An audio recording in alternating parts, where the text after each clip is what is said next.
سبحانك لا علم لنا إلا ما علمتنا إنك أنت العليم وتب علينا إنك أنت التواب الرحيم استقيم وهداية نصوح قوة إلينا لا حول ولا قوة إلا بالله اللهم ولنا الملائكة المكرمة وافتح لنا رحمتك رب اشرح لنا صدرنا قال الشيخ وصلت على الرحمن في الدارين sekian.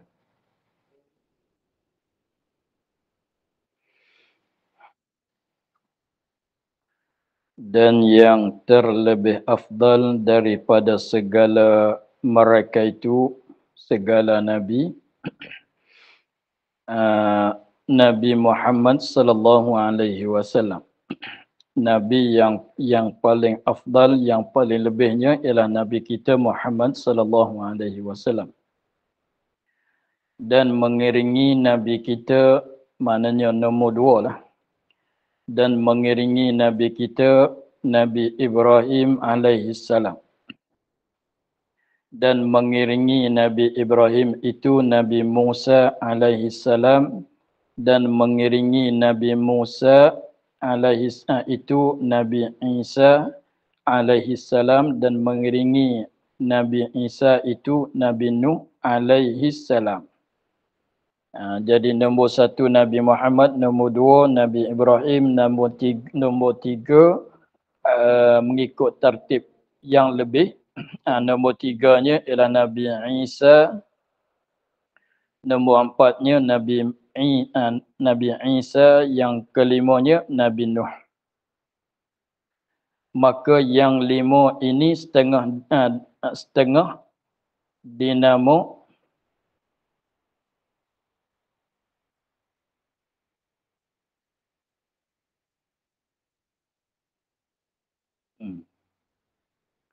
maka yang 5 ini dinamakan dia. Setengah tu tak nak. Maka yang 5 ini dinamakan. Setengah tu tak nak. Maka yang 5 ini dinamakan dia, kalimah ini ulul azmi. Berarti apa dia? Fasbir kama sabara ulul azmi. Artinya orang-orang yang sangat teguh. Orang yang sangat teguh sabarnya, kesabaran dia tu kuat. Jadi ulul azmi mana nabi-nabi yang teguh oleh sifat sabaran dia.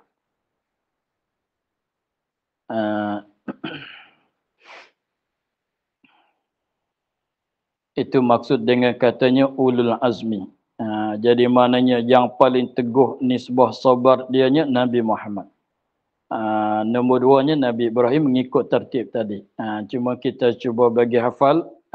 Muhammad, Ibrahim, Musa, Isa, Nuh. Kita cuba hafal.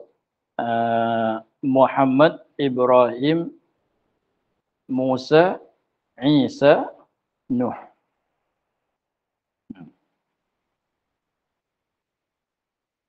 Itu ulul azmi. Dan yang lain daripada 5 ini, setengah mereka itu afdal daripada setengah. Dan yang lain daripada 5 ini, rasul-rasul yang lain pada 5 ini, nabi-nabi lain pada 5 ini, ada setengah tu lebih pada setengah tetapi tidak dinyatakan. Hanya kita i'tikad bahasanya segala rasul lain daripada 5 orang yang disebut nama dia tadi, maka bukan sama peringkat. Ada setengah tu lebih pada setengah, tetapi kita tak tahulah. Seperti Nabi Harun, adakah dia tu lebih daripada Nabi Yusuf? Adakah Nabi Yusuf tu lebih daripada Nabi Daud? Adakah Nabi Daud tu lebih daripada Nabi Sulaiman? Itu memanglah mesti kena ada siapa yang lebih daripada siapa. Tetapi tak dinyatakan. Tak disorahkan, tak dinyatakan dalam Quran, dalam hadis tak dinyatakan. Pasal lebih mesti kena ada setengah tu lebih pada setengah. Ada peringkat-peringkat dia lagi. Tetapi tak mesti kita tahulah. Hanya kita tahu katanya segala Rasul lain daripada 5 orang yang disebut tu, setengah mereka lebih di atas setengah. Begitu juga Nabi saja pun di antara mereka ada lebih setengah di atas setengah. Cumanya kita tak wajib, tidak ditafsirkan. Tetapi tiada dituntutkan oleh syarak akan kita melainkan 5 ini jua. Jadi maknanya tak ditutupkan syarak, tak disuruh oleh syarak. Kita tahu siapa yang lebih pada siapa, itu tak disuruh. Hanya kita kena tahu 5 orang ni saja. Yang pertama Nabi Muhammad, yang kedua Nabi Ibrahim, yang ketiganya Musa, yang keempatnya Isa, yang kelimanya Nuh. Lepas tu yang lain lagi tu memang ada lebih setengah di atas setengah. Tapi siapa lebih atas siapa tu tak wajib kita, tak syarak, tak suruh kita tahu.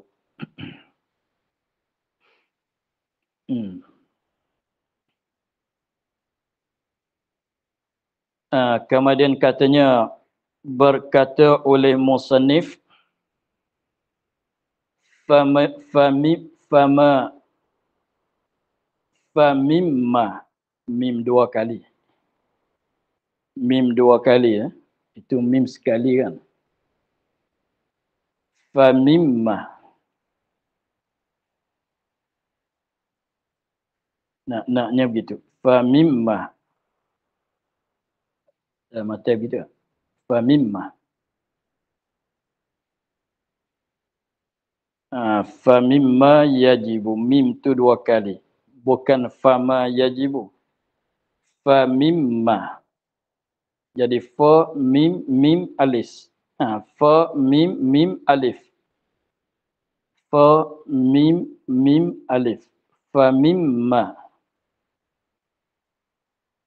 Betul kan? Famimma. Fa mim mim alif. Famimma yajibu li maulana jalla wa azza 20 sifatan.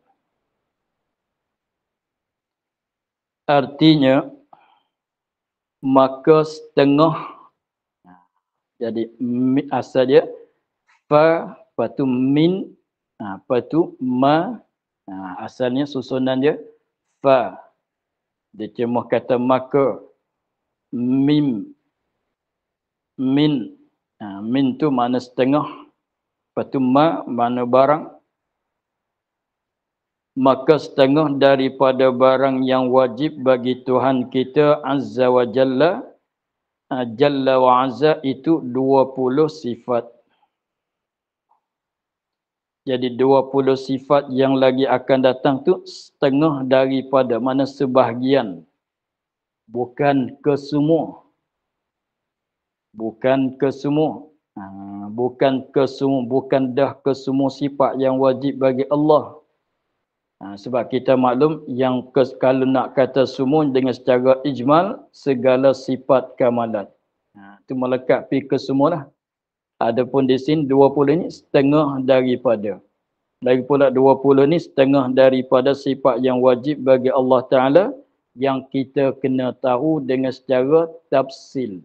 Jadi 20 tu setengah daripada, bukan ke semua.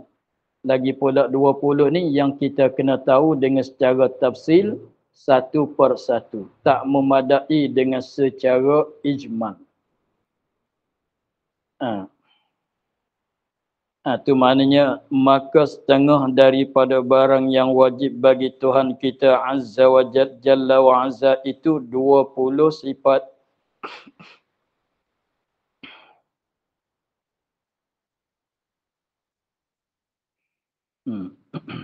Kemudian tu terjemahnya habis kat tu. Terjemah matan tu sakat tu. Maka setengah daripada barang yang wajib bagi Tuhan kita Azza wa Jalla wa Azza itu 20 sifat. Sakat tu terjemahan dia. Kemudian ni huraian.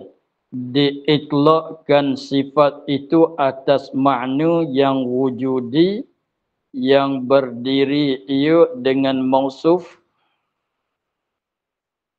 dan diitlaqkan dia pula atas barang yang lain daripada zat. Inilah yang dikandung di sini. Katanya diitlaqkan sifat, disebutkan perkataan sifat. Diitlaqkan sifat mana disebutkan perkataan sifat. Maknanya panggilan kata sifat. Jadi sifat tu satu panggilan, satu sebutan. Maka sifat-sifat ni ada dua makna. Sifat-sifat ni ada dua makna. Itlaq yang pertama itu atas makna yang wujudi yang berdiri ia dengan mausuf. Yang kita termasyhur dengan nama kata sifat ma'ani. Yang kita masyhur kata ma'ani. Iaitu diitlaq atas makna makna tu mufrad. Jamak dia ma'ani. Yang kita panggil sifat ma'ani kita guna sirah jamak. Yang kita termasyhur dengan kata sifat ma'ani. Sebab ia banyak panggil ma'ani. Kalau satu panggil ma'nan. Makna yang wujudi, mana sifat yang wujudi, sifat ma'ani itulah.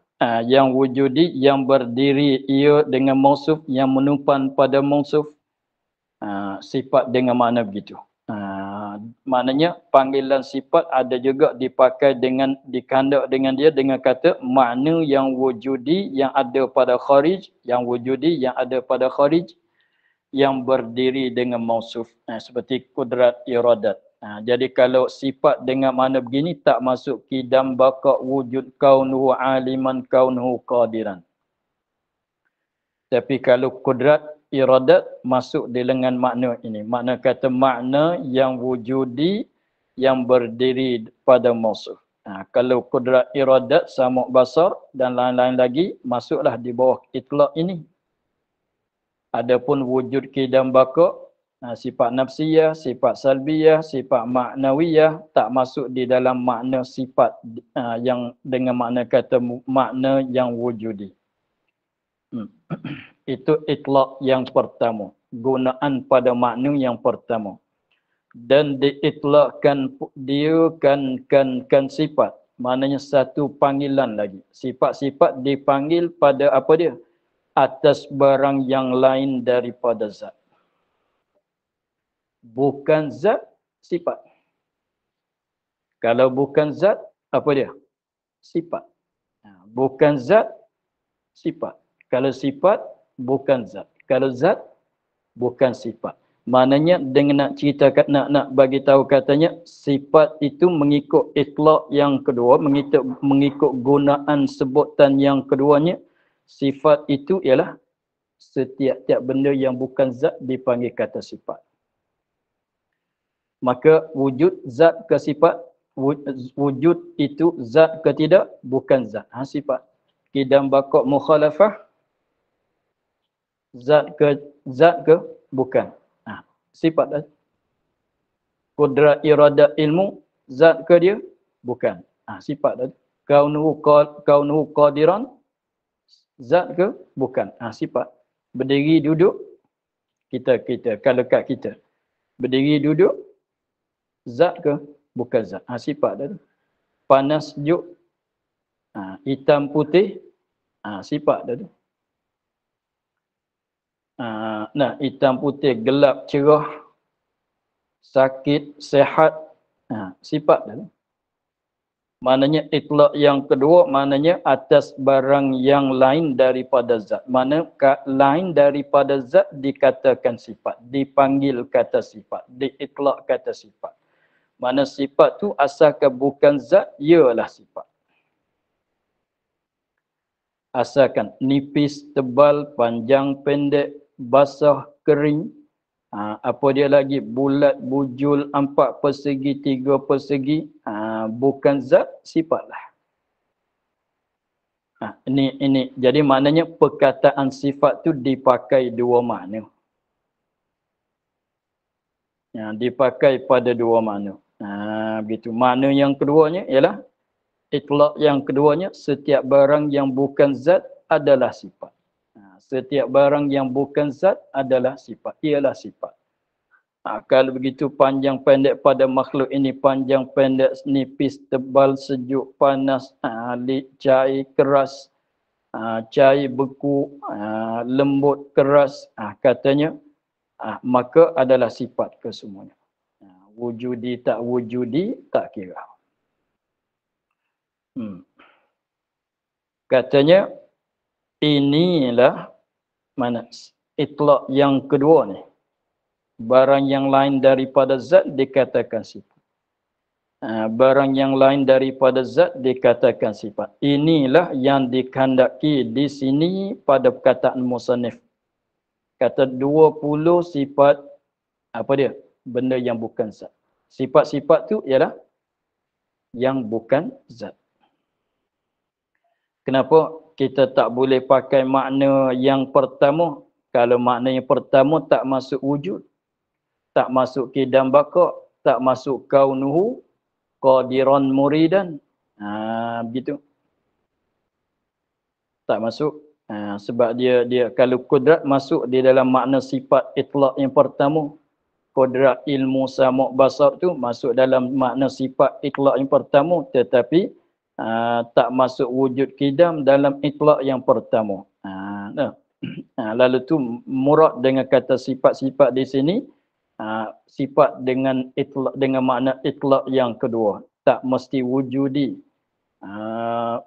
Melekapi wujud kidam baqa' pada zat Allah Ta'ala, melekapi panjang pendek nipis pada benda makhluk, dan sebagainya. Inilah yang dikehendak di sini pada kataan musannif. Kerana bahasa yang 20 ini setengahnya barang yang ia wujudi. Benda ada pada kharij. Setengah daripada 20 sifat yang kita nak belajarnya, ialah setengah daripadanya sifat wujudi, benda wujudi. Sifat wujudi. Ada pada kharij. Boleh tengok, boleh nampak, boleh pandang. Boleh didengar. Seperti kudrat dan iradat. Ilmu sama' basar, mana sifat-sifat ma'ani yang kita panggil. Dan setengah daripadanya ia hal, seperti keadaannya, keadaan qadiran, muridan, dan setengah daripadanya barang yang adami, kita masyhur dengan nama kata sifat salbi, seperti kidam dan baqa'. Begitu. Jadi maknanya kalau itlaqnya pertama tak masuk sifat wujud, tak masuk sifat keadaannya yang kuasa, sifat baqa' kidam tak masuk di dalam panggilan sifat mengikut itlaq yang pertama. Lalu tu dinyatalah katanya dikehendaki dengan sifat itu ialah setiap perkara yang bukan zat adalah sifat. Wujudi ke tidak wujudi.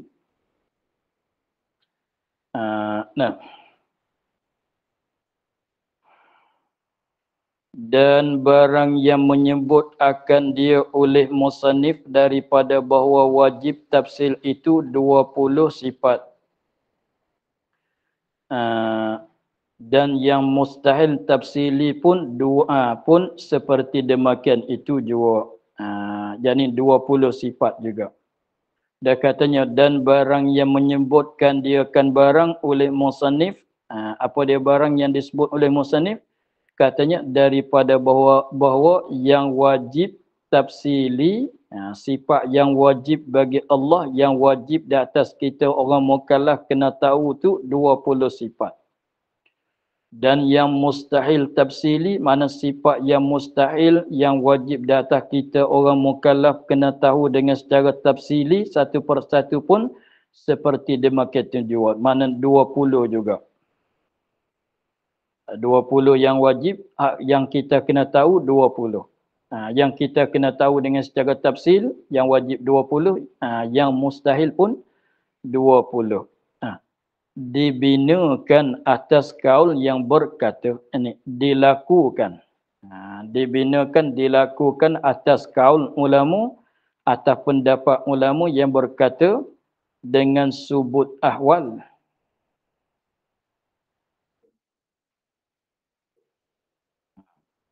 Ini berlaku di atas kaum yang mengatakan subut sabit ahwal. Yang diperbuat atas tariqah yang berkata dengan bahawasa segala. Yang diperbuat, yang dibinakan di atas tariqah ulama yang berkata dengan bahawa segala perkara itu 4. Mengikut ulama yang mengatakan perkara itu ada 4. Siapa?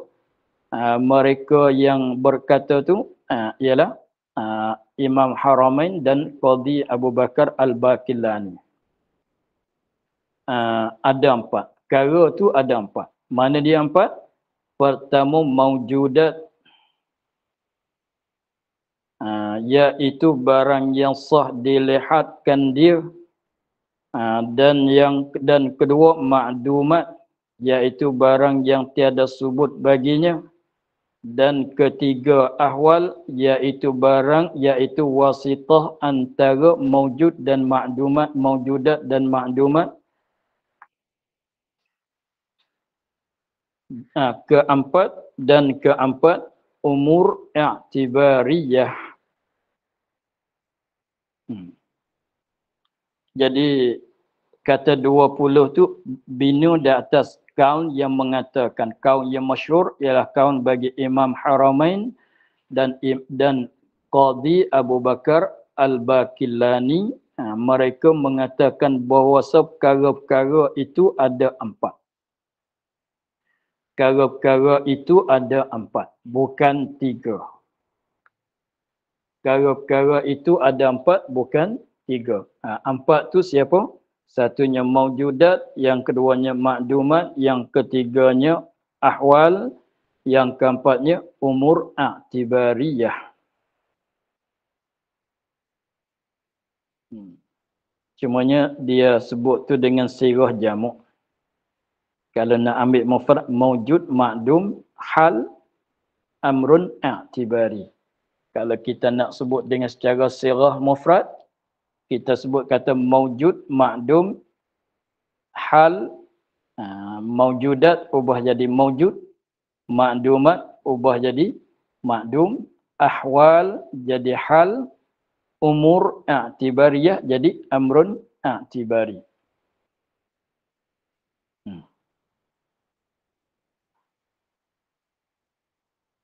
Bina di atas yang mengatakannya begitu.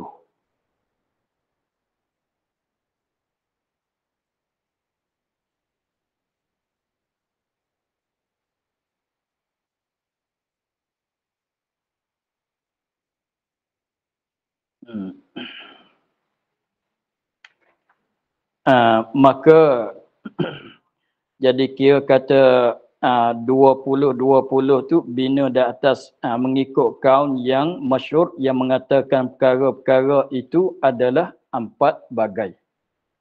Satu bagainya maujud, satu bagai pulaknya ma'dum, satu bagai pulaknya hal, satu bagai pulaknya amrun i'tibari. Sebab apa boleh kata begitu? Sebab kita katanya maujudat ialah kudrat iradat, sifat ma'ani. Sifat yang maujudat, sifat yang masuk dalam bahagian yang pertama, sifat ma'ani. Sifat yang masuk di dalam bahagian yang kedua ialah ma'dumat, ialah sifat salbiyah, baqa' qidam. Sifat yang masuk di dalam bahagian yang ketiga ialah wujud dan kaunuhu qadiran. Mana sifat nafsi dan sifat ma'nawiyah.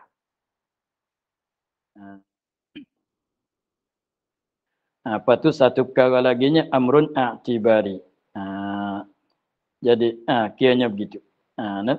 Tengok maujudat tu apa dia? Dia katanya pertama maujudat iaitu barang yang sah dilihatkan dia.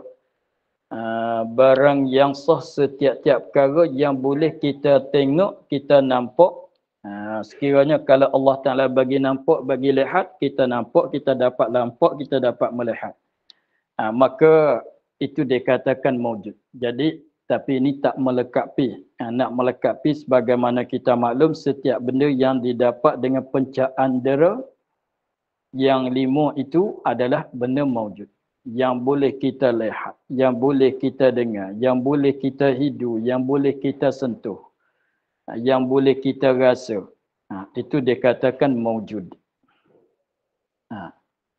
Dan kedua maklumat, iaitu barang yang tiada subut baginya, tidak subut, yakni tidak subut pada kharij dan pada zihin. Barang yang tiada subut baginya bagi barang, mana tidak subut pada kharij, pada luar fikiran, dan tidak subut pada fikiran. Di luar fikiran pun tak sabit, di dalam fikiran pun tidak sabit. Maka dikatakan makdumat. Cumanya benda itu sungguh tak boleh kita menafi. Seperti kidam Allah, tidak sabit pada kharij, sebab tu tak boleh nak tengok. Lagi pulanya tidak sabit di dalam zihin, sebab tu kita tak boleh nak bayang macam mana. Tetapi benda, tetapi sungguh. Tetapi sungguh. Seperti kita katanya, mandul pada kharij tak nampak sifat mandul macam mana. Dalam zihin tidak ada mandul. Tak sabit dalam, tapi sungguh orang tak dapat anak mati, dia berkahwin, dia tak dapat anak. Mati dengan tak dapat anak, sungguh dia mandul. Dan ketiga ahwal. Ahwal iaitu wasitah, yakni perkara yang menengahi antara maujudat dan makdumat. Mana dia tu nak kata makdum pun tak boleh, nak kata maujud pun tak boleh. Mana bukan maujud, bukan makdum. Tetapi menengahi. Jadi nisbah pada kharij. Jadi maknanya nisbah pada kharij bukan makdum dan bukan maujud, bukan makdum. Dia maknanya tidak naik sampai ada boleh tengok, boleh nampak, dan tak turun sehingga kata jadi kosong, tak boleh dikira kata benda, bukan juga. Menengahi. Dan yang kedua, yang keempat, umur i'tibariyah, iaitu barang yang baginya subut. Subut dalam fikiran. Seperti kalau kita makhluk, panjang, pendek, nipis, tebal, sejuk, panas. Sungguh di dalam sabit, di dalam fikiran, tetapi tiada naik kepada darajah ahwal, tak naik sampai peringkat ahwal, dan tiada turun kepada makdumat.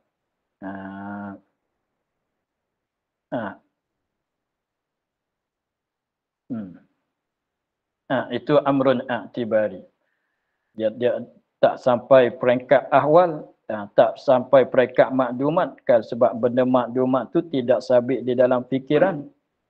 Adapun benda ni sabit di dalam fikiran, dan tak naik kepada darajah ahwal. Ahwal tu tak di kharij tu tak ada, bukan tak ada, menengahi pada kharij, di antara ada dan tiada.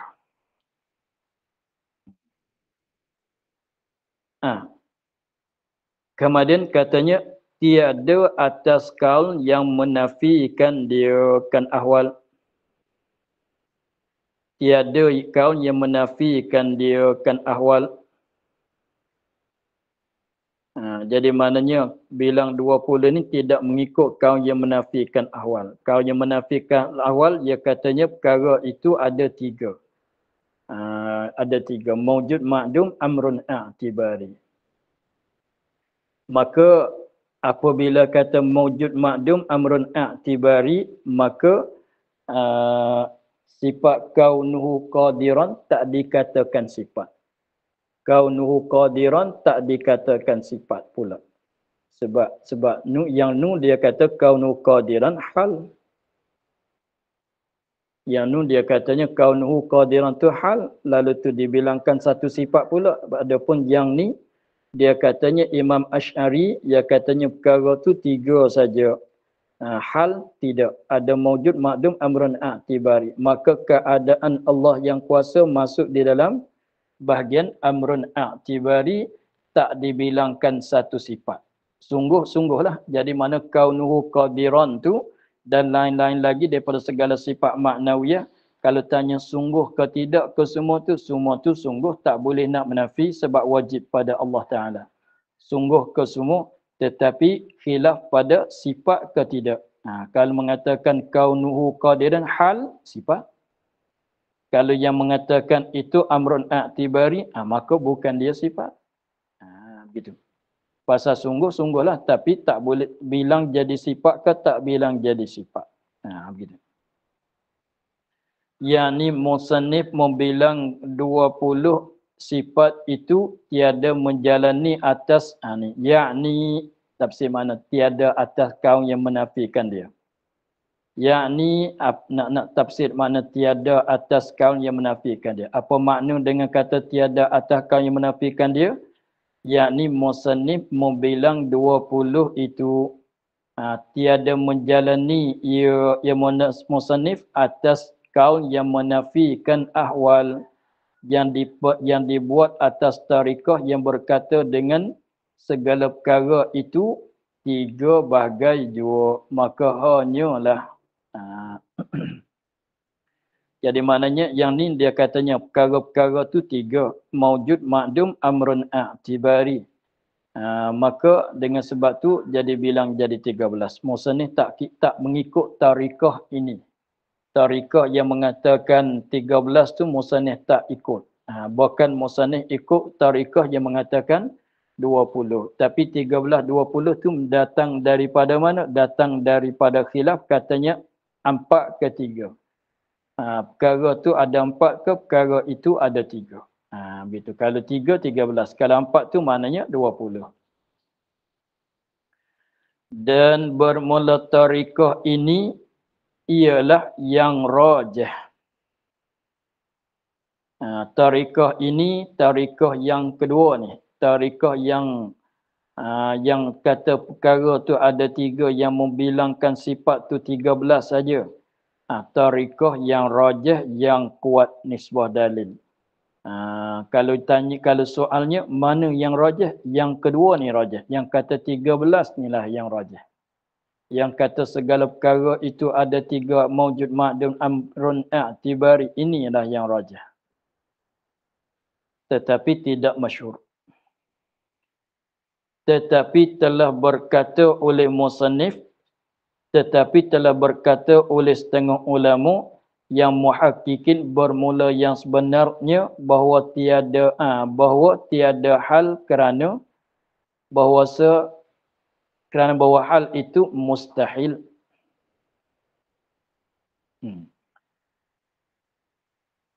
Tetapi telah berkata ulama, setengah ulama yang muhakkikin bermula yang sebenarnya mengikut setengah ulama dah, bahawa tiada hal tu tidak ada. Mana tak jadi 4 dengan dia lah, hanya 3 saja. Kerana bahawa hal itu mustahil.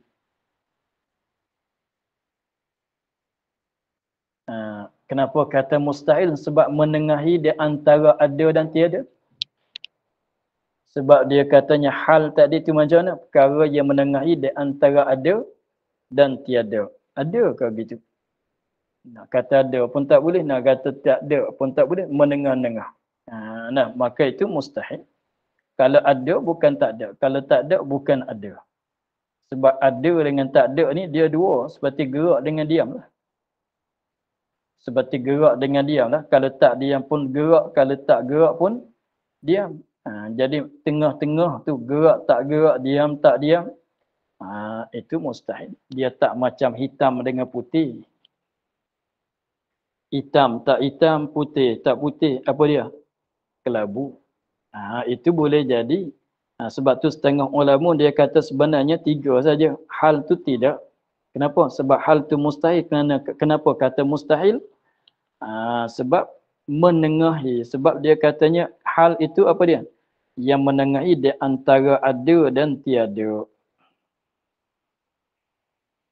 Boleh jadi ke begitu? Sebab tu dia katanya hal ni mustahil. Tapi belah ni yang kata hal tu sabit, itu ada jawapan dia lah. Cuma kita nak bagi hikayat kata ulama. Tetapi berkata oleh musannif di dalam setengah kitab musannif dengan jumlahnya dengan kesimpulannya dengan jumlahnya, yakni dengan secara kesimpulannya gini, kesimpulannya masalah kata hal ke tu sabit ke tidak ke mana tu, dia kata kesimpulannya begini, maka masalah ini masyhur khilafnya. Masalah ini khilafnya menyalahi kata setengah ulama. Dan bagi tiap-tiap daripada 22 kaul itu ada beberapa dalil yang diketahuikan dia daripada tempatnya. Jadi maknanya kaul yang kedua yang mengatakan 4, kaul yang kedua yang mengatakan perkara itu 3, kaul yang pertama yang mengatakan perkara itu 4, ada dalil masing-masing. Bukan kata dengan secara gamak, agak bukan. Yang mengatakan ada 3 saja maujud ma'dun amrun i'tibari, 3 saja hal tak masuk, hal tidak. Ada dalil pada dia, ada dalil di sisinya. Yang mengatakan bahkan 4 bukan 3 tambah 1 lagi hal, ada dalil dia.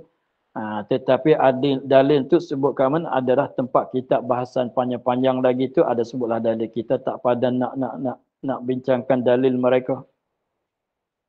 Hanya kita tahu katanya setengah bilang kata 3, hanya setengah tu bilang kata 4. Kita tahu begitulah. Dan lagi kata musannif pada syarah wusta. Kata musannif di dalam syarah wusta. Wusta ni sederhana, pertengahan. Apa makna kata syarah wusta? Dia musannif Imam Sanusi, dia ada 3 buah kitab. Sughra, wusta, kubra. Kubra tu yang besar. Sughra tu yang kecil. Wusta tu sederhana. Jadi dia ada karangan kitab pada bab akidah ni 3 buah kitab.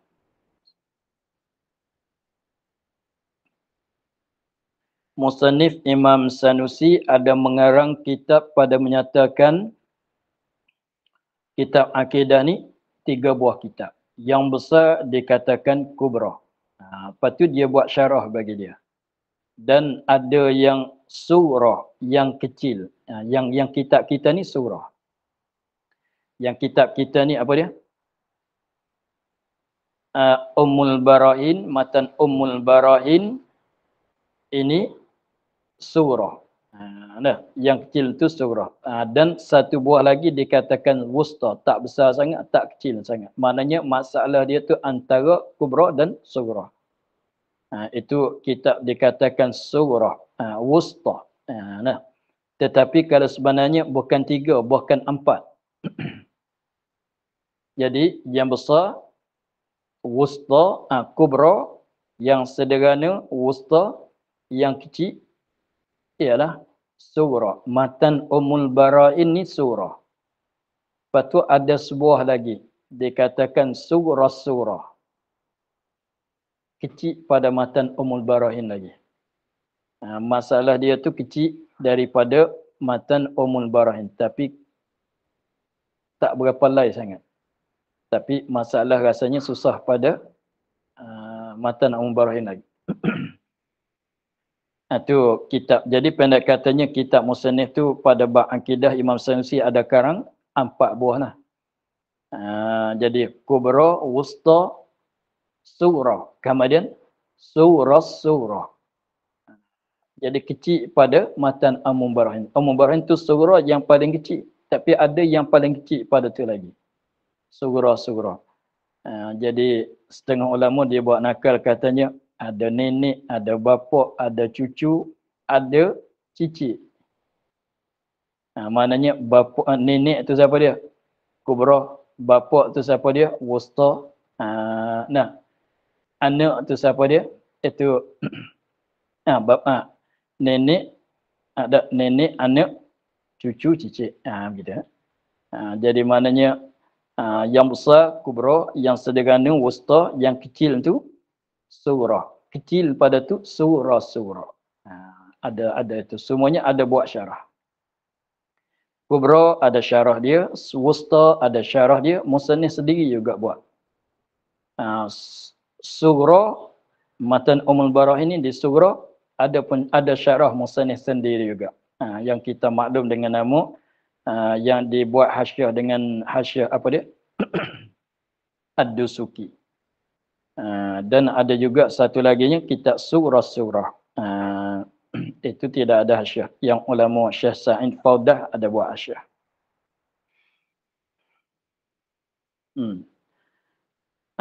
Itu untuk pengenalan kitab silsilah dia. Silsilah kitab musannif tu ada 4 buah. Nak bagi sempurna belajar cukup 4 dah. Dan lagi kata musannif pada syarah wusta. Jahil dengan itu hal tiada memberi mudarat pada akidah. Kalau dia tak tahu apa dia hal tu, apa dia macam mana, pula menengahi di antara ada dan tiada, saya tak faham, maka tiada memberi mudarat pada akidah. Hanya dia jangan menafi lah. Kata sungguh keadaan Allah Ta'ala itu yang kuasa, sungguh wajib. Sungguh wajib. Jangan menafi. Menafi jadi kufur lah. Tetapi kalau orang tanya, kaunuhu qadiran itu amrun a'tibari ke hal. Dia kata tak tahu. Dia tak tahu. Maka itu tak mudarat. Jadi tak tahu katanya benda ni apa dia, macam mana pula hal. Kalau katanya kaunuhu qadiran tu hal, apa dia hal. Ulama kata menengahi di antara ada dan tiada, macam mana pula ada tak ada, tiada pun tak tiada, tengah-tengah. Kalau tak faham, tak tahu benda tu pun tak mudarat. Hanya i'tiqad kata sungguh keadaan Allah Ta'ala itu kuasa. Tak tahu kata dia tu hal, tak tahu kata dia tu amrun i'tibari, macam mana pula amrun i'tibari, macam mana pula hal, berbeza di mana pula. Kalau tak tahu pun tak mudarat pada akidah. Kerana bahwasanya tiada sabit baginya pada dirinya. Hal tu tak sabit pada diri. Diri hal macam mana tu tak sabit. Dan tiada dengan i'tibar bagi yang lain. Yakni yang lain daripada dirinya. Kita nak banding dengan yang lain pun tak boleh. Kerana bahwasanya ibarat daripada berdiri sifat ma'ani itu dengan zat. Sebab hal-hal tu keadaan Allah yang kuasa tu sebagaimana kita maklum, maknanya maksud apa makna keadaan Allah yang kuasa? Nak maknanya berdiri ada sifat kudrat pada zat Allah Ta'ala. Ada masin di garam. Masin tu rasaan, garam tu benda kan. Garam tu zat, masin tu rasaan, sifat. Lepas tu ada masin di garam tu. Itu dia hal dia panggil. Itu hal. Tak boleh kata ada. Kalau kata ada jadi 3 pulaknya. Ada. Ni. Dia masin ada ke tidak? Ada sebab kita boleh rasa dengan lidah kan. Garam pun ada sebab kita boleh pegang. Boleh nampak. Jadi masin tu ada. Garam pun ada. Lepas tu satu kelakuan lagi menengahi di antara ada dan tiada ialah keadaan garam tu masin. Maka keadaan garam tu masin kalau kita Macam mana diri dia? Kalau diri masin boleh rasa dengan lidah. Kalau diri garam kita boleh jamuh, boleh sentuh, boleh pegang. Diri keadaan garam yang masin macam mana? Itu tak sabit. Kan? Tak sabit. Hanya maksud dengan kata keadaan garam yang kuasa nak cerita keadaan garam tu masin, maknanya ada masin di garam. Nak cerita katanya ada masin berdiri oleh masin itu pada garam. Kalau sifat Allah, kaunuhu qadir, nak cerita kata ada kudrat pada zat Allah. Maknanya zat Allah bersifat dengan kudrat tu dah.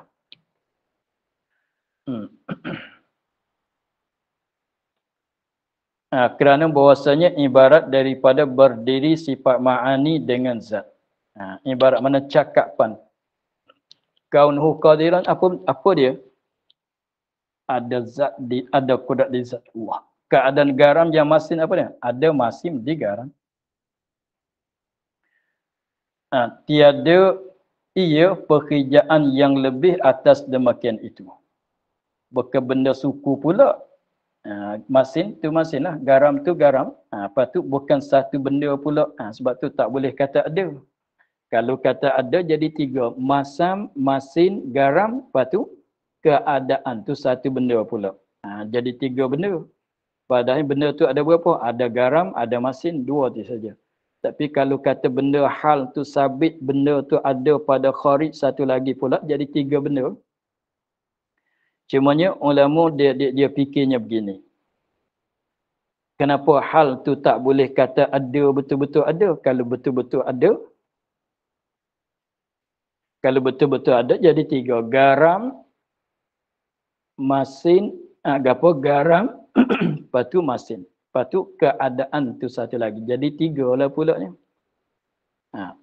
Padahal bukan ada begitu. Tapi tak boleh kata tidak. Tak boleh kita menafi. Kalau kita menafi, mana tak ada masin di garam lah pula ni. Begitu. Sebab tu dia kata menengahi. Kalau kata ada jadi tiga benda. Garam satu, keadaan tu satu, diri masin tu satu. Jadi tiga. Kalau begitu tak boleh kata betul-betul ada. Dia katanya tak boleh kata dak juga. Kalau dak juganya maknanya tak ada masin pada garam pula. Begitulah.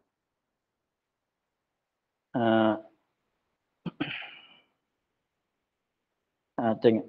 Dia katanya maka adalah pada kaul ini dikatakan keadaan Allah Ta'ala yang qadiran. Qadiran itu ibarat daripada berdiri kudrat dengan zat. Ada sifat kudrat pada zat Allah Ta'ala. Tiada sifat yang lain lagi. Bukan sifat lain pula. Begitulah. Sebab tu kaum yang pertama, kaum yang kedua dia kata itu tak payah bila sifat. Tapi jangan kita menafi. Sungguh ke tidak? Sungguh. Begitulah. Begitulah lebih kurangnya. Maka untuk hari ini dan untuk sebelum puasa ini kita akhir di situ. InsyaAllah di umur panjang kita sambung lepas puasa ya. Pada kata dan ketahui olehmu bahawa kaul ini bukan ia menafikan sifat maknawiyah. Wallahu